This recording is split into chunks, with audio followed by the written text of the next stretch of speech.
gender principle. Resumption of debate. Very well, honorable members. On this one, there was no one speaker who had time remaining or who was on the floor, and therefore we shall proceed as it is reflected on the screen. And to speak on this, on my list here is Njeri Maina. Are you ready for this?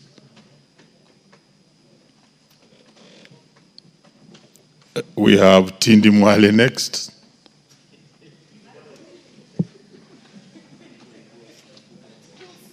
Njeri Maina, proceed. Thank you, Honorable Speaker. I seem to have saved Tindi Mwale. Let me bite the bullet for him. Honorable Speaker, we have come so far in terms of equality and equity, and I want to first commend the working group on the 2/3 gender rule implementation. Honorable Speaker, oftentimes when we speak about women, we find that the concern for Kenyans was these gender top-up positions, how are they going to be arrived at? There was a general feeling that perhaps it is a preserve for wags, it is a preserve for people who are connected, and not for that grassroots woman who is very well-versed to the needs of the common mwananchi at the ground. Honorable Speaker, as we agitate for this, and I often say that I always will back a woman who is worth backing. I know the veracity of that statement sometimes does not sit well with radical feminists, but it is very important that if we are going to have and justify an extra budget and cost for gender top-up positions in this House and in Senate, let us bring women who have the capacity to aggravate and push for the women's issues. I also want to commend my chair, Honorable Murugara, former chair, Honorable Speaker, as I have been affected by the de-whipping of committees. But I am grateful to have served as a member of Justice and Legal Affairs Committee. And I will continue to serve diligently, Honorable Speaker, wherever I will be in, and in whatever capacity, Honorable Speaker, because I believe that I am like the mustard seed. Wherever you put me, I will germinate. So I commend the NADCO report and the 2/3 gender principle. Let us fast track this issue so that we do not again find ourselves as a House improperly constituted as per the Constitution that we passed in 2010. Thank you, Honorable Speaker. Very well, Honorable Njeri Maina. You are a promising young legislator, committees notwithstanding. So continue doing your work very strongly from where you are. Honorable Tom Kajwang.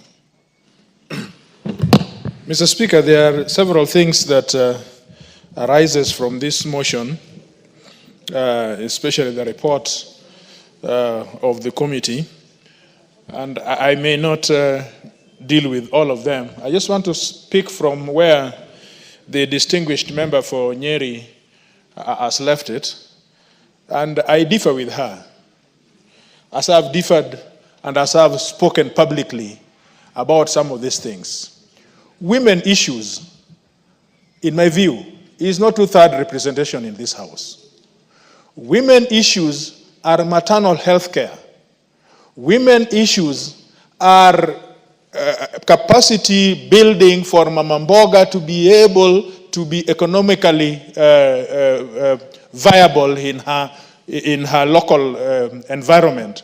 Women issues is about safe water for the mothers as they bring up their families.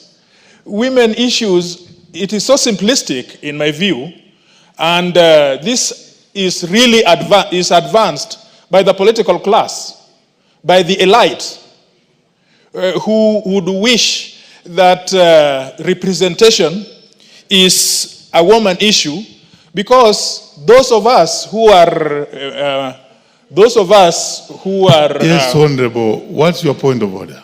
TJ, let's hear this point of order.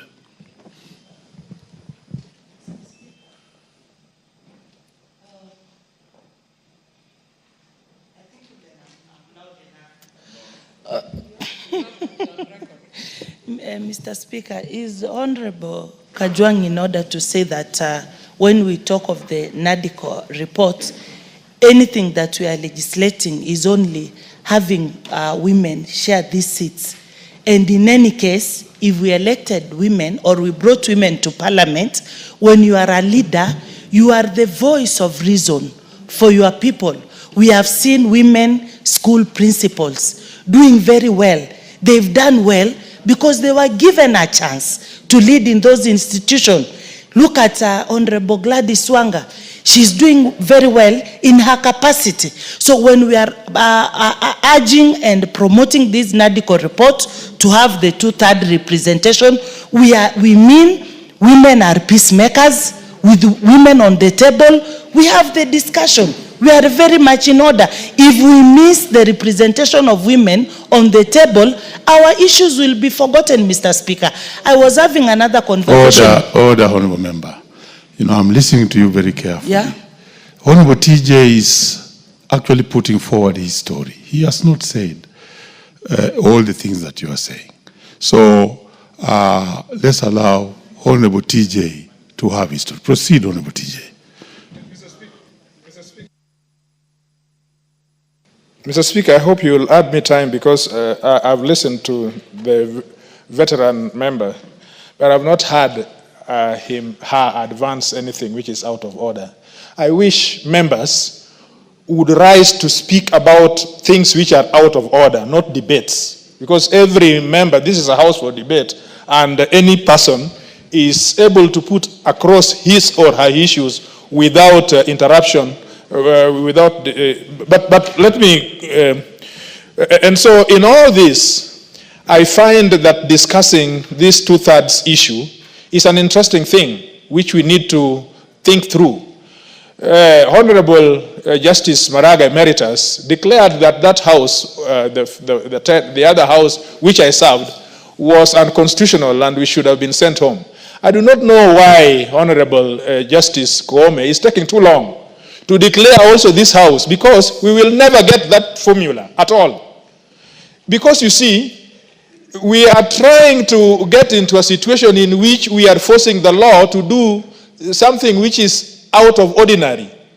We are forcing the law to create a situation in which our mothers or our fathers produce more women or more girls to be able to effect these 2/3. It is impossible. We cannot use the Constitution or legislation for that matter to create that situation. It must be something outside, something biology, something outside the law to be able to provide. And did you remember, Mr. Speaker, come to think about it, that this issue is about 2/3 representation in Parliament. How about 2/3 representation in civil service? How about 2/3 representation in the economic sector? Why is this aberration about representation? Just the fact that, and I have a lot of respect for the distinguished members who are in this house, but they do not come here as women. They become here as national leaders. And so, in my view, the member for Tharaka, for example, is able to advance all those issues that are affecting women of Tharaka as well as the whole country. And I would suppose that member for Nyeri would espouse all those issues that are affecting the men of Nyeri, and I know that their problems are many. But I am encouraged that the member for Nyeri is really representing them because he is really feeling it. So I expect that these are not gender issues. These are able leaders who are able to bring up issues that are concerning. And so when I look at the whole debate on this NADCO, I feel that it is something which is promoted more by political expediency than the need for law. I wish that we all went home, but not to do general election, to do a referendum on this women thing. You will be surprised. You will be surprised on this women representation. The answer that Kenyans will return, the verdict that Kenyans will return. I really would wish that the chair of the committee would propose that we go on referendum on this issue and try it afresh. You may find that the constitution would be so altered in such a manner that you'll never believe. I thank you, and in one way I support it because there are all those issues which had been advanced by the proposer. But on this issue, I object. Thank you. Very well. Honorable Millie.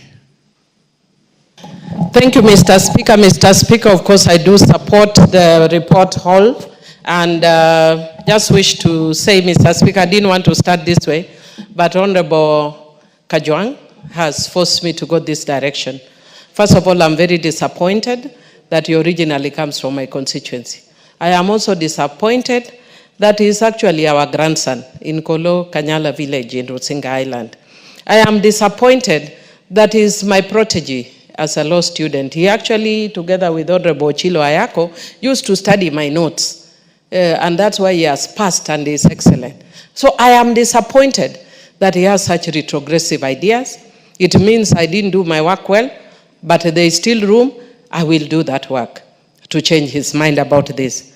Mr. Speaker, I want to also apologize again because of all the factors I've indicated here for the next things that I'm going to say. That Honorable Kajwang, we may be educated and even have PhDs, but there are factors that cannot change. One of the factors that can't change is that as a man you have never had periods and you have no clue what it is like to have periods. So please don't talk for me. Honorable Kajwang, you have never carried a baby for 9 months. Maybe there me and you are the same. But most of the women here have carried babies for 9 months. So you cannot talk for them. They know what it is to labor for 9 months. So don't talk for us on issues of women. Don't purport to know issues relating to women. Mr. Speaker, it's the same way. I cannot talk about wet dreams because I don't know what it is like to ejaculate in the night, Mr. Speaker. Mr. Speaker, we are all very different as men and as women. And therefore, let us keep our lane. Let us love our brothers. Let us love our boyfriends. Let us love our husbands. Let us love our uncles. Let us love our fathers. Similarly, please, also love your sisters, love your aunties, love your mothers, love your grandmothers. It's not a competition. Everybody knows that the world is skewed against us. What I'm telling Honorable Kajwang in a very crude manner is that you are not wearing my shoe. Only the wearer of the shoe knows. Mr. Speaker, I've said it here in this house before, that there were days that if I were to come here to debate the house on a critical issue, I wouldn't even come here. Why? Because I would be in a pool of blood. Because I would faint. I was being admitted in hospital every month for 3-4 days. Honorable Kajwang has not had to go that. And you expect me to go out there and compete equally with you. There is a load that I'm carrying as a woman that you have never carried and you don't know how to carry. And you will never know to carry because you have the privilege of being a man. The same way in the US and other countries, there is white privilege. And so a white person cannot lecture a black person because you have not lived the shoes of a black person. In the same manner, a man cannot lecture me about being a woman because you don't know. And if you actually look at all the things that bedevil women, they start with men, menopause, menstruation and all that. Even though we love you and you are a necessary evil in our lives. That's why we marry you and you have you as boyfriends and all that. But you are a necessary evil. So I want to lecture you but also plead with you, my brother and my grandson. Yes, that please, don't make it look like women, that this thing of affirmative action is by elite women. We had Honorable Leshomo here, Mr. Speaker. She didn't know how to read and write when she came in here. She could only speak in Kiswahili. What is so elite about her? Is the fact that she can't read or write so elitist? She came from Samburu. That's where she grew up and she was raised. Right now, I've just come from where I've just gotten an award for working for women. And we were with the Chief Justice, Martha Koome. And I told her right there that I was not happy that she called us hot air and all those kind of things. But I told her about it when it comes to women's issues, my tribe is woman, and I told off the people who are attacking her that what they need to look at are governance issues and not hound her out of office simply because she's a woman. Because we know some of the people hounding her out of office are themselves extremely corrupt. But they didn't raise those issues about men. It is only when you have Martha Koome or Nancy Baraza sitting in those offices. Those are the things, in those offices, those are the things that I'm telling you that I wear a special shoe that you don't understand. Try wearing this high shoe. Try having the kind of figure I have and the material I'm carrying behind my back and walk with high shoes with that material and tell me if you can manage it from there to Honorable TJ, you don't know what we go through as women. And then enters menopause, hot flashes and all that. Honorable Kajwang, you don't know half the story of being a woman. And that is why we need affirmative action. And I want to tell you that being in this house, I have seen the impact and effect of affirmative action. Mr. Speaker, Honorable Njoki Ndung'u now sits in Supreme Court. Affirmative action. Cecily Mbarire is now governor. Affirmative action. Millie Odhiambo serving a 4th term. Affirmative action. Gladys Wanga, governor Homa Bay. Affirmative action. Martha Wangare is having a term as a 3rd term. Affirmative action. Lesuda also doing a 3rd term. Affirmative action. Mr. Speaker, how did we get it here? We got here because we were given that platform. If I was not given that platform, when I went to Suba the first time, everybody was asking me the questions that TJ was not asked. I was asked why I don't have a child. I was asked where my house is or my home is. I was asked where I'm married. Nobody asks him those questions. My house was burnt. My bodyguard was killed. I know that kind of violence may be similar, but it's worse when you are a woman. Right now, Mr. Speaker, I'm living here because of a case of a girl who is 19 years who was reported to have been raped, and people are mocking her on social media. I'm meeting her with her mother. People are mocking her on social media. The girl is actually going through depression, and we may lose her because of what she's going through. The men don't have to go through those kind of things, Mr. Speaker. And when we actually trivialize the things women go through and make it an elitist thing. Honorable Kajwang, I know your daughter. She sings very well in Nairobi Central SDA. She's an elite woman because she's grown in Nairobi. May she get that opportunity that also a rural woman may get. If you don't like us as the women in the house, think about your daughter. She's a wonderful woman, and she needs that chance just like every other woman. Mr. Speaker, I want to say that I'm very happy that we are discussing this as we are commencing the International Women's Day, which is coming on the 8th of March. And it is a reminder that it is a long journey. From 1975 in Mexico, right up to now. We moved to Copenhagen, we moved to New York, we were in Nairobi with the Nairobi forward-looking strategies. Honorable Kajwang, it has been a journey. And for some of us, it is a lifelong journey. I am committed to changing the lot of women. And that is why what I'm wearing today is written, Women Committed to Changing the Lot of Women. And I will not stop. I've said I'm not retiring from this because this is a cause for life. And so I'm encouraging my brothers, let's not trivialize this issue. These are your daughters. These are your mothers. I know wives, we have different stories. These are your daughters. These are your mothers. Please have empathy. In Jesus' name. Amen. Great, and I think members, you have seen what debate can be. Honorable Kajwang still allowed Honorable Millie to have her story. Great. Now, let's have the Honorable the Honorable John Gitonga is in the house. Are you ready for this? Yep. Proceed. Thank you. Thank you, Honorable Speaker. When we speak after Honorable Millie, you feel a little bit down because of how she speaks passionately about the other gender, Honorable Speaker. But Honorable Speaker, on the JLAC report, on the report of the National Dialogue Committee and the multi-sectoral working group on the realization of the two-third gender rule principle, Honorable Speaker. First of all, Honorable Speaker, this report, as I've perused through, Honorable Speaker, really is very realistic when it comes to recommendations that have been made by the two multi-sectoral committee and the NADCO report, Honorable Speaker. And Honorable Speaker, the proposals, many of them around increment of many offices, including the opposition leader's office, Prime Minister's position, Honorable Speaker, they are very serious recommendations that are actually changing the way we govern this country.